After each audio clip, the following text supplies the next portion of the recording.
Hey, it's your PsychoBuddy. I integrated from dissociative identity disorder on the very, very early morning of August 25th outside a teepee after a peyote ceremony. I know the exact time. I was sleeping in a little trailer because I couldn't stay awake through the whole overnight ceremony.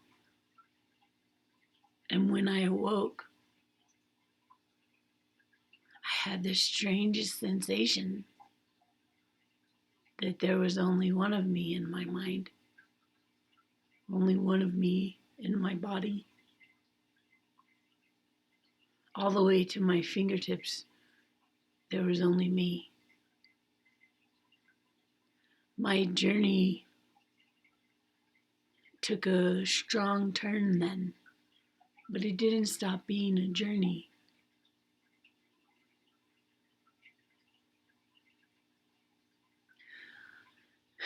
The dissociative identity disorder began on the afternoon of April 10th, 1992, 1993. So for 31 years, I had experienced myself in multiplicity, so I was never alone.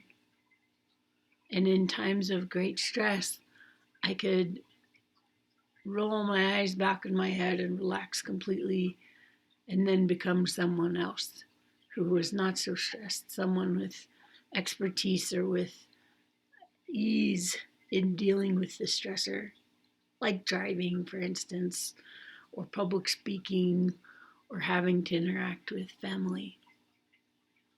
Things that caused me a deep discomfort, there was always someone to turn to. There isn't now. There's someones that I had to turn to before have become part of me. The difference is vivid. The difference is very vivid. I went from being composed of a multiplicity to being the thing that composes a multiplicity. I went from being a bouquet of different flowers to being the stuff of which flowers those flowers are made. I compose all the parts of myself now instead of being composed by them.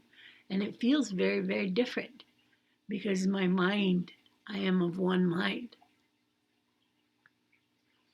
The result has been not having anyone to turn to, not knowing how to connect with parts of myself that used to be discrete and available, not knowing how to connect with parts of myself. I have turned to, my mind has decided the best solution is to tempt me with suicide over and over and over again, perseverating like stuck on a loop. One of the attributes of my personality that has gotten me a diagnosis is hyperfixation, which is usually part of ADHD or autism. And for me, I've been hyperfixated on taking a gun to my head and pulling that trigger. And the number of times that I do it every day, it isn't voluntary. It happens on its own like a tick. And it's like if I have to be alone, the isolation stings. And there isn't a way to fill it. There isn't a way to stop it on the outside. I have my 12-step recovery friends. I have my family on the reservation.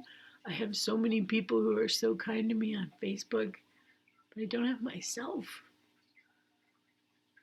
So I do think that the integration is a step toward healing, but there are a lot of other steps I need to take, and don't have bandwidth.